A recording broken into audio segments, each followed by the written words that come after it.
I am Rebecca from ChemKnits. Fractals are really cool. They are designs where as you zoom in and get closer, you see the same pattern repeated over and over, just at a different size each time. But when it comes to yarn, it really means that you have either a set or a gradient where the different sizes are not equal to one another, where you might have a lot of one color, then a little bit less, and then a little bit less when it comes to a set. Now, where this can come into play and be a little bit useful is if you are making something, say a circular shawl or the crown of a hat. And when you get to the end, you have a really small circumference, so you don't need as much yarn to have that color be a similar width as something with a much wider circumference. So if you have a colorway, a fractal colorway with a little bit of, say, the deepest color, and then a little bit more of a medium and a lot of the pastel, if you start in the center, the relative sections will be more similarly sized. Now, I'm sure we could apply some math to the amount of yardage in grams of yarn that we would need for each section to make those equal. That's not my goal today. My goal is to make a gradient yarn that is fractal in nature, and so the different sections are different sizes. We'll dye that up to have something, and I mean, I don't know how our lab partner today is going to use it, but to have something fun. Speaking of my lab partner, I want to give a huge shout out and thank you to today's lab partner, Jacqueline. Jacqueline, thank you so much for being my lab partner today, and I really hope you're going to love the colorway I am going to try to create. Now, the one thing that's giving me pause today is that I'm working with lace weight yarn. The one time I tried to do something fractal, I used, I think, worsted weight. So there wasn't a lot of yardage to deal with, and we have a lot more yardage that we are concerned with here today. So how am I gonna do this? Well, I'm gonna work with 200 grams of yarn today. One of the full skeins of Knit Picks Bare Shadow lace weight yarn. This is 100% merino wool. One of the skeins is gonna be a tonal in our final color. We're gonna let that be 100 grams. And then I think that the ratios I'm going to aim for will be approximately 58 grams, then 27, and then 15. So each one is a little over 50% of the previous one, but I divided it up this way versus going each one in half, because if you think about it, if I was going to take 100 grams and do 50, 25, 12, there's still 12 left. So then it's like, okay, well then 6, and you never quite get to the end. So I picked something so I could get to the end. So we're gonna make an overall set that has 4 colors. It's just 100 grams of them are gonna be completely separate. Now, as for the math, I haven't figured out what I'm gonna do color-wise. I think I want the biggest section to be the darkest, so we have the palest, and we may use more than one color. So the smallest connected mini skein will be the lightest color, and then it'll get darker and darker. I think that's where I want to go, but we'll see. So first I need to do the daunting task of caking up 880 grams of yarn and then somehow winding this into multiple mini skeins. I haven't decided if I'm going to do it manually or use my skein winder. I might use my skein winder. The first thing I'm going to do is wind this yarn into a cake. The reason why I want to wind it and start off with having the yarn in a cake or a center pull ball of some kind is so that way I can weigh it. However, I decide whether I'm going to do it manually on like my warping board or if I'm going to use my Crazy Monkey skein winder. I want to have the yarn in a way that I can weigh it. That is a little bit easier than taking the yarn back off of the nitty knotty that's just off camera, so that and twisting it and trying to weigh it that way. This will mean that I can get closer to the desired weight of each of the sections because it's really easy to weigh the cake. This is something that I do when I'm winding mini skeins from full skeins for like a sampler, but typically, because my skein winder can do multiple skeins at once, I will have one cake and then one ball that I'm breaking down on the Swift, and then I weigh just one of them. But unfortunately, my skein winder, the counter isn't working anymore, and so therefore I can't have it count how many wraps I've done, so I can't use that as a way to count. But I think by checking the weight, this is the of easiest way to manage it, even if it does mean I'm going over all 880 yards more times. I am not speeding up the winding of this at all. This is real time, and it's gonna take a while to wind. It'll get a little faster as the ball, this ball winder gets a little bit larger, because then with each revolution of it, it's gonna be getting more yarn total. But I think I might time myself to see how long this takes. Okay, I was being a little melodramatic, I think, because this only was 5.5 minutes once I started timing. There was at least another minute before that and maybe a little more time. So I would say between setting everything up and getting here, maybe that was 10 minutes, which is not so bad. But it is going to take longer than that probably to go ahead and do the next steps to get that gradient, this fractal kind of gradient that we have planned. We're here with my skein winder that I will be using to help me, and I have a little scale with our center pull yarn ball. I'm going to want to be very, very careful with the tension throughout this project because I do not want anything to break. Now, first up, we're going to be going for about a 15-gram skein. And the whole ball weighs, okay, it's a little bit more. It weighs about 104 grams. So I think we can go a little higher than 15, and that would be okay. But oh dear. Okay. I was like, at first, this doesn't seem to come out of the center pull very easily. Okay, so 104. Let me shift our numbers a tiny bit. The first skein will be a little bit bigger, I think, than what we've originally planned. But that's not a problem. Let me clip it on, get it nice and set up. And we're gonna go extremely slow at first until the yarn comes out of the cake a little bit easier.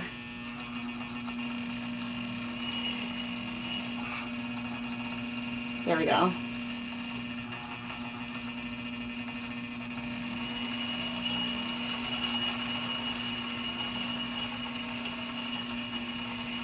And so what I can do is turn it off and check. And so far we've only used about 2 grams. We've got about 2 grams of yarn here in this skein.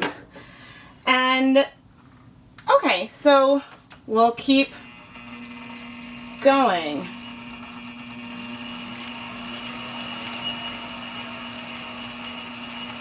And making sure I've got a nice hand on here in case I need to pull it off.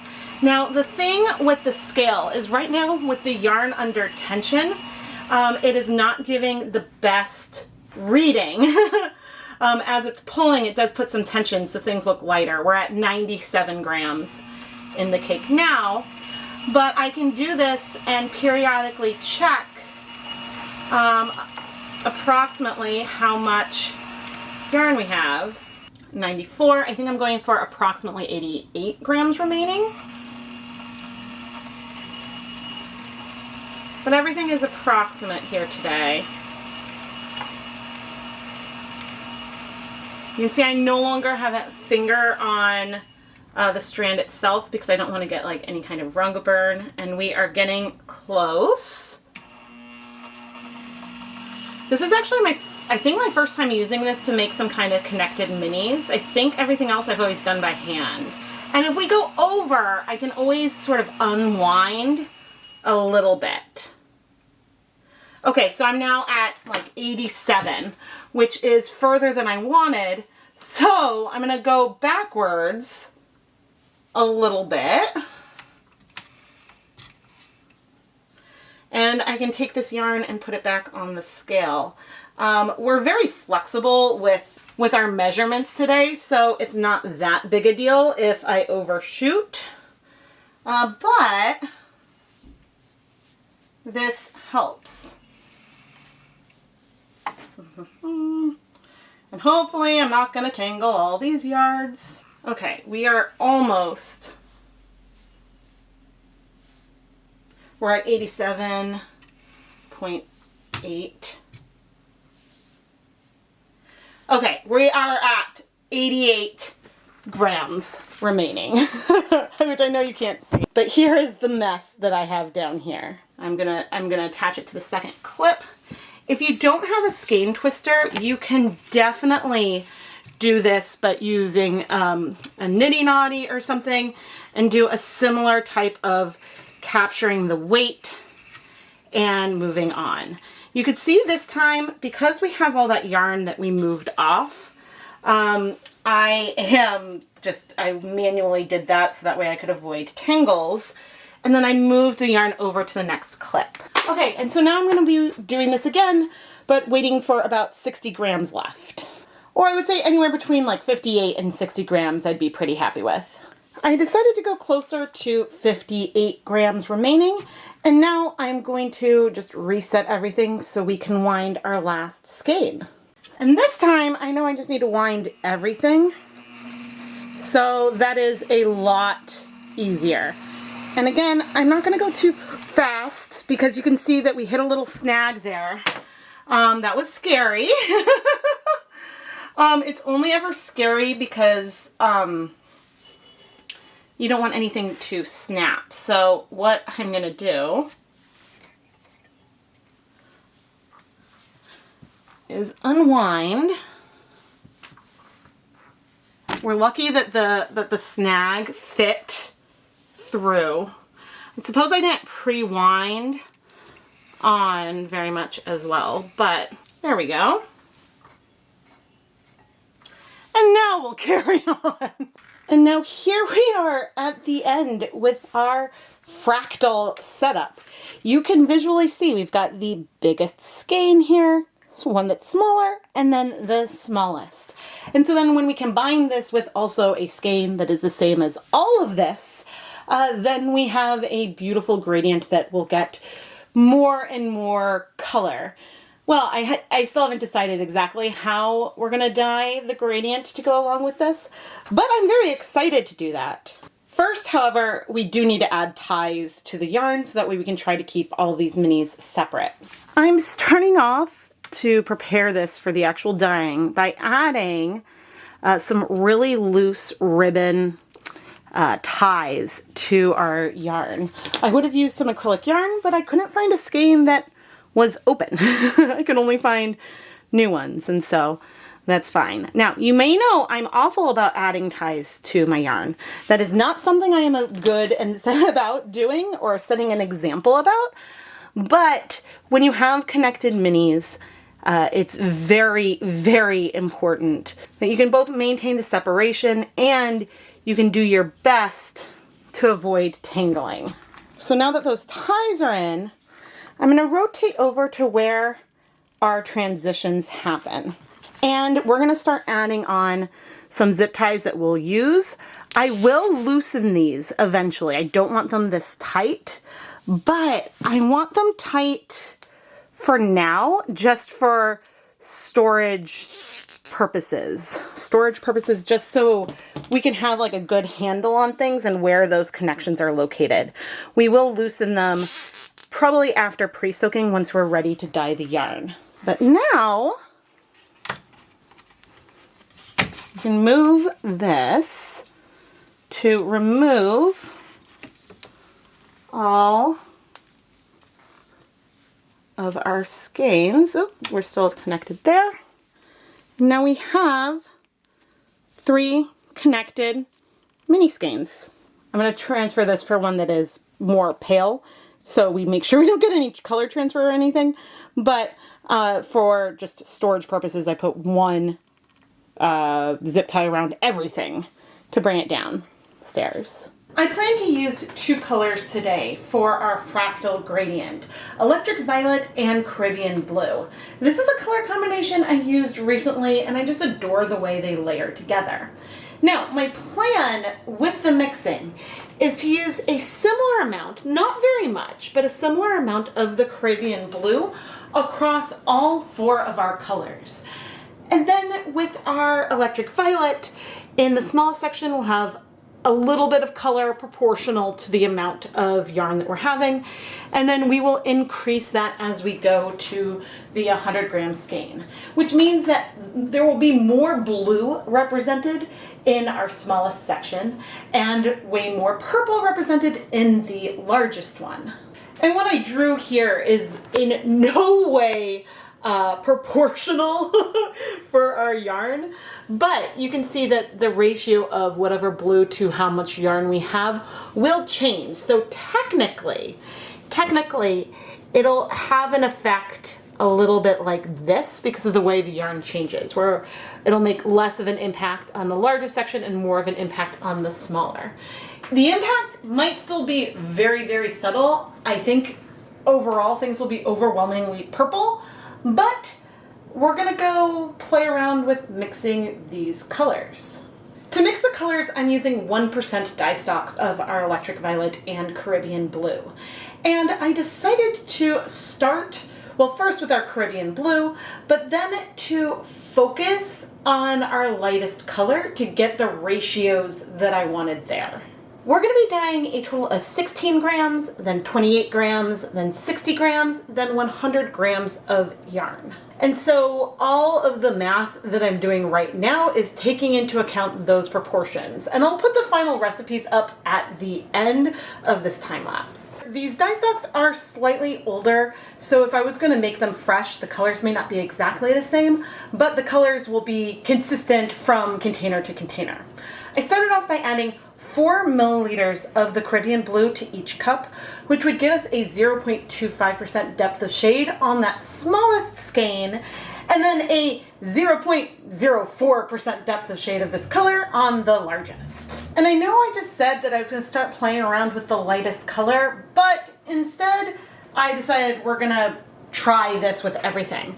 To help measure and test the colors, I added 1/4 cup of water to each of the containers. And then I decided to do a serial gradient of the purple, starting with a 1% depth of shade on our largest skein, which would be 100 milliliters of our 1% stock solution, and then dividing that depth of shade by 4 with each step.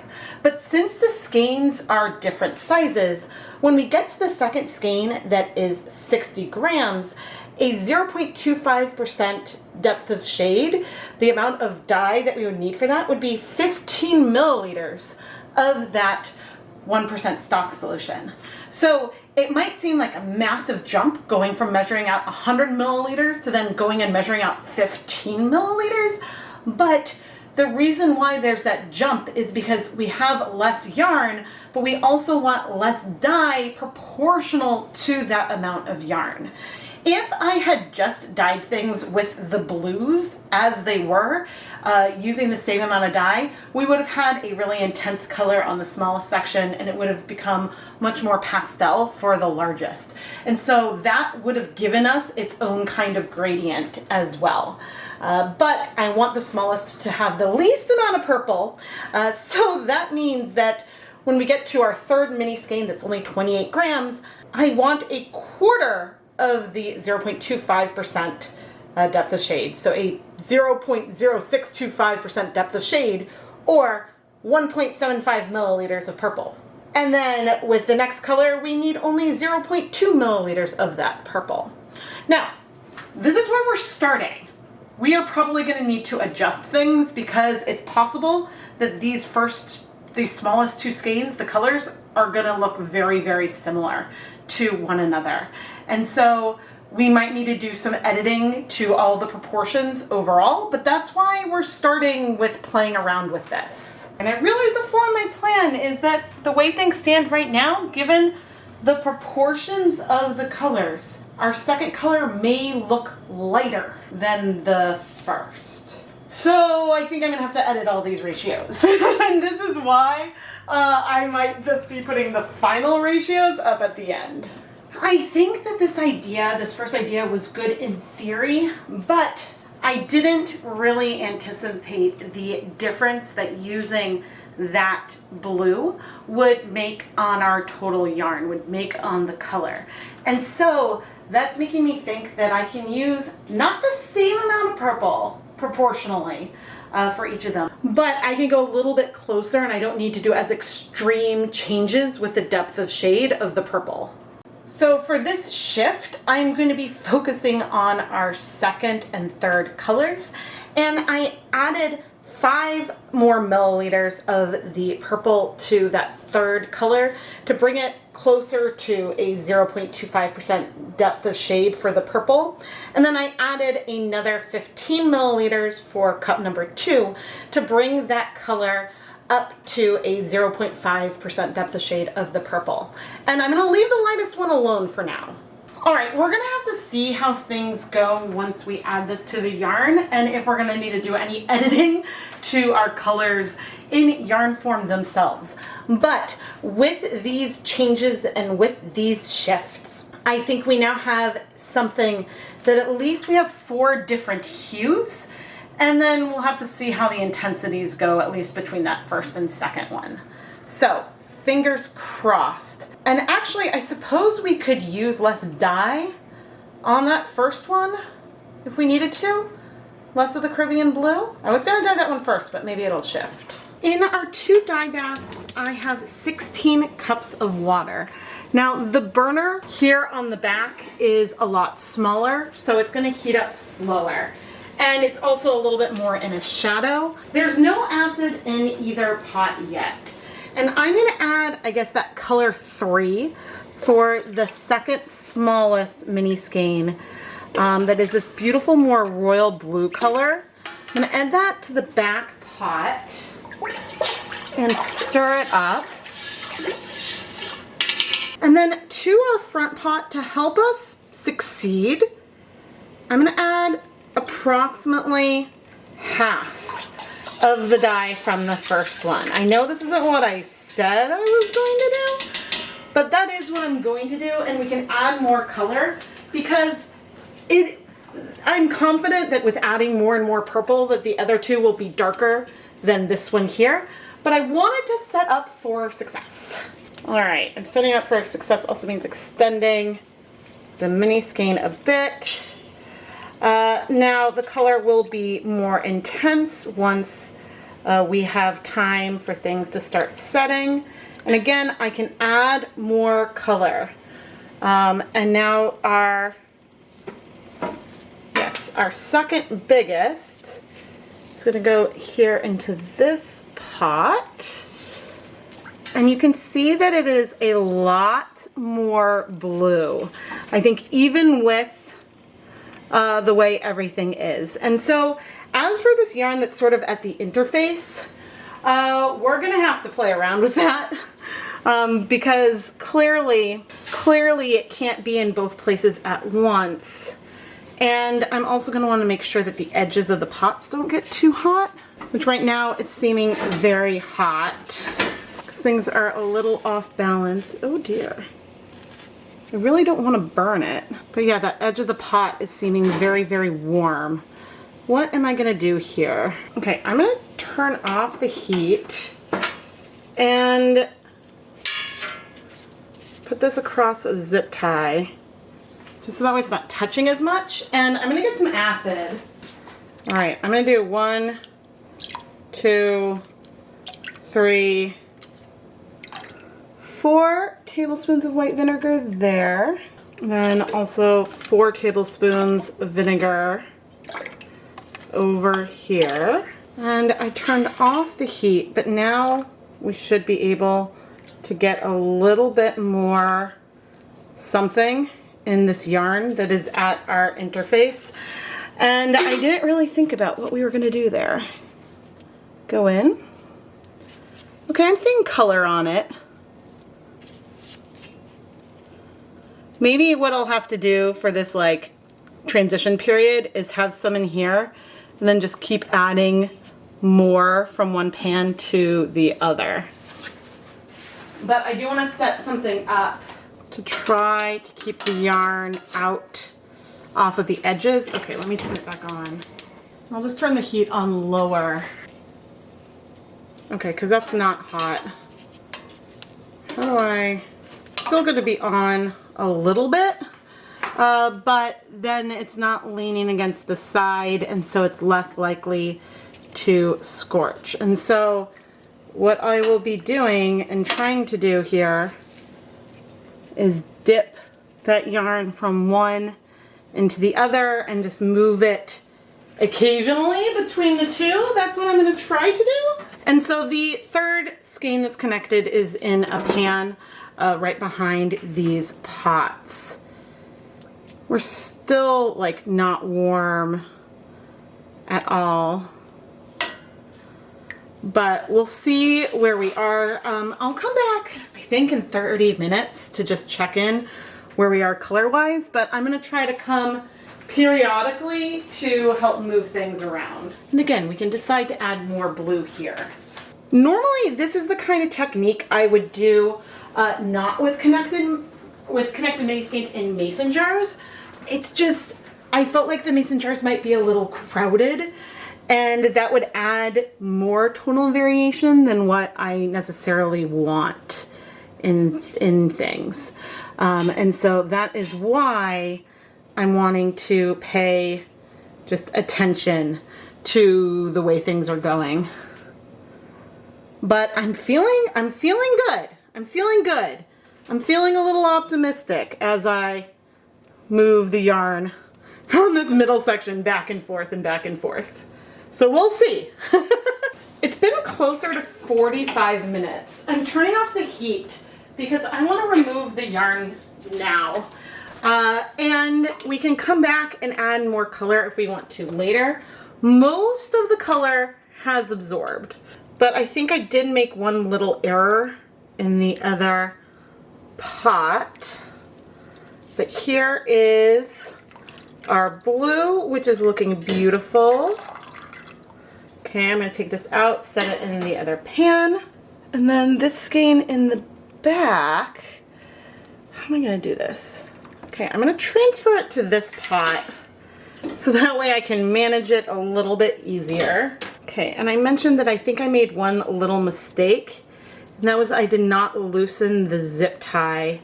And I realized that after I had done a lot of the dyeing. But we've definitely got some tonal variation in here in multiple areas, so I don't think it should be too much of a problem. Okay, but now, before we go look at those two colors, we're gonna set up to dye our last two using these same pots. So to our back pot, I'm gonna add our 100 milliliters of the purple that I believe had 4 milliliters of the Caribbean blue. And you know what? Since things aren't going to be connected this time, let me remove this pot for a moment. And let's just appreciate this one for what it is. Now the dye bath is a little bit warm. And let me get the 100 grams of yarn. The yarn is non-superwash, so I do want to be careful as we are adding it, but also that gives us a better chance of getting better color coverage because it's just going to slow down the rate that the colors bind. And the dye bath is still warm. I only turned off the heat because I thought I might move things around, so I'm glad I did. And I think this color is looking good with the other two we have, but let's set up the pot for our last connected mini skein. And we have a little bit of some blue left in here, but not enough to make a difference. I think my instinct to not use all the blue I had mixed was a really good one. But you'll see in a moment how this goes. So our last one is very, very, very purple. I'm remembering to loosen the zip tie for this color, although something feels slightly tangled. This definitely feels bluer and less purple than the other. What's fun, oh dear, I don't want to splash. What's funny is that the Caribbean blue it feels very, very turquoise, almost turquoise colored, which is funny because it almost makes it feel like there's some green in there when it's a primary. So I don't think there's any yellow in there. But this is looking, I think, a little bit more purple, but more blue, and hopefully not as dark and maybe not as purple as that other one. And I do see more of the blue in it. So this might have worked. This might have worked. Oh, I need to turn the heat back on. And this time, we don't need to stress nearly as much. I can just make sure that the yarn overlaps in there. And I have a spoon on here again, so that way the thread isn't leaning against the metal there. So things won't get too hot. But in the meantime, let's look at the two colors that we've finished. And there's a difference between them for sure, but I think that the lightest blue, the smallest one over on the left, still looks really good. So what I'm going to want to see in a little while to decide if we need to add more color or a little bit more purple to it is how the other three colors look together. But I'm now going to wait at least 45 minutes like I did last time, and we'll check back in on the yarn. I am going to remove this connected skein. We're going to want to let things cool completely before we wash it. Ooh, there's some lovely tonal variation in here. I'm going to set that in the pan next to the others. This water has completely cleared. And now moving this other pot over with our 100-gram skein. There's a hint of a little bit of pink in this pot.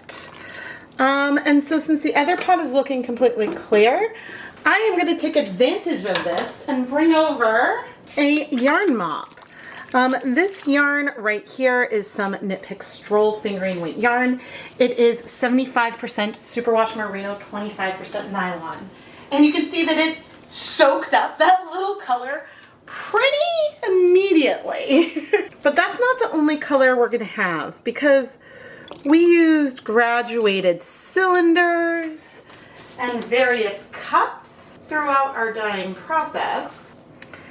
And I am coming over with some of this color, just layering it on. I think the heat is still technically off. But we're just pouring the color in. And as I come over to stir this briefly, we've got a lot more color. Ooh, but this is pretty already. We've got more color to add, and I have a feeling it could cover up a lot of this, but it is the last of these blues that we mixed at the very beginning. And so I'm coming and moving the yarn through, mostly covering everything here. It's going to have a few little soft hints of some purple. Let me rinse out this cup. And as I was rinsing out the cup, I brought in some more purple, just because why not? Because I felt like it. So I poured it on. The pot is warm, but those purples are striking much faster than those other colors. Do I want? Yeah, I think I might want just some more purple. I keep doing it and liking it and then adding more color and then being less of a fan. So I'm going to add some little bit of our purple in and move the yarn around a little more and trying to not get tangled. And I feel like I did get a little tangled because I kind of wanted to move the zip tie. And add a little bit more. And I'm just kind of swirling the yarn through it. I don't really know what this is doing, but I think it's fun and pretty. And there's a little bit of a mess, but that's fine. We've got something with a little more character than just a straight tonal. Actually, we're looking very cornflower blue, but there's areas that are more purple, areas that are less. I'm now going to turn the heat back on and heat set this for 30 minutes. And then this one I'll wash off camera. But let's look at the actual colors. And as a little reminder, this bottom row right here is what I was going for. And the thing with mixing dyes is that as we put them on yarn that has different volumes of yarn, different quantities of yarn. We may not hit those exact colors, but we totally did. We totally hit these colors. We have a gorgeous gradient that is a fractal gradient. It's going to get more and more and more of each color. I am thrilled. But now I am going to let everything cool completely before we wash it, because I do not want to felt anything. And I likely, when we're about to wash, I'll show you, but then I'll try to add another zip tie to those three. Let's carefully wash Jacqueline's yarn, and I'm doing my best to keep things ordered. I did combine the connected mini skeins with a zip tie, but I'm actually going to also put this through the zip ties that were already on the yarn, just to keep it together so that way things don't move around and we don't get too much agitation. Let's go in. I'll wash the yarn mop off camera. I'm washing the completely cooled off yarn. It is the next day, and this is just plain tap water right now. And so far, so good. Since this is non-superwash yarn, and look at those colors. We want to make really sure that we're not going to cause any felting. And also, while the yarn is wet, it is a little bit weaker. And so we don't want anything to snap with the thinner lace weight yarn. I feel like this is probably too much dish soap that I have added. But what I'm going to do to minimize agitation is I'm going to fill up the basin, and then we're going to add the yarn. I scooped out some of the suds, and now I'm going to carefully add the yarn. And I'm going to leave it in here to soak for a couple of minutes. All right, let's see where we are. And there's maybe, I don't actually think there's anything. I was like, maybe I see a hint of blue, but I don't think I do. So that is great. Now I'm going to start by rinsing the soap out of my basin. And we are going to carefully rinse out the soap from our lace weight yarn, put it to the spin dryer, hang it up to dry, and then we'll start, well, we'll look at the finished dry colors, but then we'll start the work to assemble our connected mini skeins back into a full skein. And here we have our fractal gradient, where we start off with a bright blue and we go through a medium deep purple that is getting more and more pink as time goes on. Now you may notice that our 100 gram skein looks a little bit neater right now than our connected fractal yarn. And that's because with the full skein, I've gone ahead and snapped it like I show in videos, just to make it look a little bit neater. I have not done that with these connected skeins, mainly because I don't want to tangle, twist, or anything like that. And in fact, what I'm gonna do now is go and very carefully set these up on a yarn swift, and we're going to use my skein winder to try to combine these back into a full skein. But I wanted to make sure you got a good sense of our color progression, Jacqueline. And the fact that we have a little bit, we get bigger, and then biggest in terms of the size of our skeins. And here is the yarn fresh off of my skein twister. Jacqueline, I will admit that there is now one tiny knot. I snapped the yarn once near the beginning of this biggest section. But I think that you should be able to do a felted join if that's something that you would prefer. I know this is a little bit of movie magic, but the thing, because I didn't bring you upstairs to show you the winding process, but the main thing I tried to do once I got a good rhythm with the yarn on the Swift is I only took the ties off of one color at a time. And then when I neared the transitions, I turned off the automated winding and wound that section manually. So that way when it hit the yarn where there was a tie and then snap there. So that all worked really well. And then as I undid the ties for the next connected mini skein, I checked and again wound some manually to make sure things weren't twisted or crossed. And so after that one hiccup at the beginning, then things went great. Our yarn mop is beautiful and subtle. I know I ended up adding more color than just what was left over from our project, but I think that the softness to it is really, really beautiful. Jacqueline, thank you so much for being my lab partner for today's episode of Dyepot Weekly. I really hope that you enjoyed watching the dyeing process and you're gonna love your yarn. You have so much yardage here. I can't wait to hear about what you want to make with it. If any of you would like to become a lab partner like Jacqueline, go and check out the listings in the ChemKnits Creations Etsy shop. Lace weight yarn isn't something that I typically have listed in there, but if you're interested in a yarn weight or base that I don't give as an option, send me a message through Etsy and we can chat about it and see what I have in stock to start working on your lab partner episode. But the biggest way that you can help support the content here is by subscribing, turning on notifications, engaging with the videos is the biggest thing that you can do, and it's free. So it's a great way to help support everything ChemKnits. I am Rebecca from ChemKnits, and thank you so much for watching.